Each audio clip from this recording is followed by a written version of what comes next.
Hi, join me while we make this lovely jollof rice with vegetables. First, you blend your onions, pepper, and garlic, and then in a pot, you put some oil and add salt. And also, it will be great to add onions, some chopped onions, and then you let it fry for quite a minute. And then you will go ahead to add the blended tomato, onions, and garlic. And I do like to allow it fry for a bit, so you just stir and cover it so it can fry. And after a couple of minutes, feel free to come back and check to make sure it has fried properly.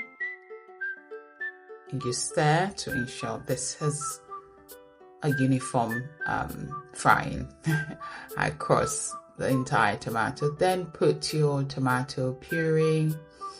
This could be tomato puree and an onion blend of tomato. Then add some Knorr cube and stir to fry.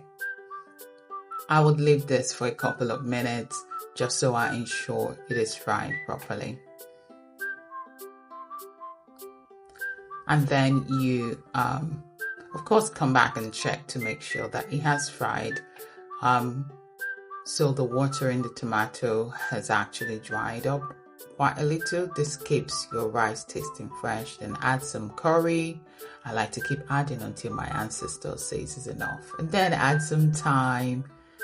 And then you can add bay leaf. Bay leaf brings a special taste to jollof rice. I'm guessing you know that. I like to also add mixed spices to my jollof rice just for an extra taste.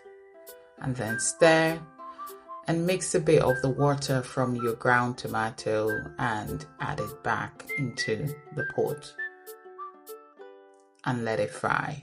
A little more water to allow your rice boil when you bring it in.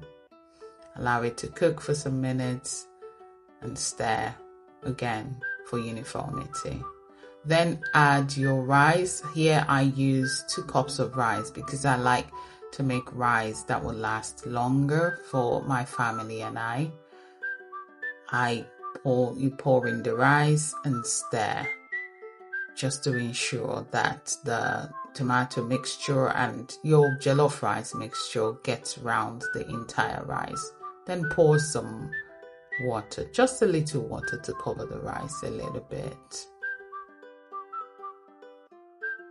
And by now your heat should be at a medium because you don't want the rice to burn, do we?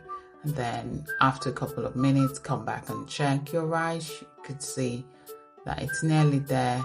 So typically a Nigerian jollof does not need vegetable, but I like to add vegetable because I get my children to eat vegetable at every opportunity that I have. I try to utilize it.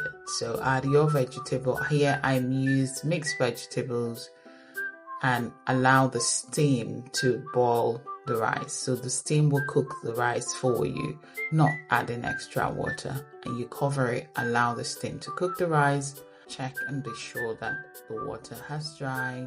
And that's it.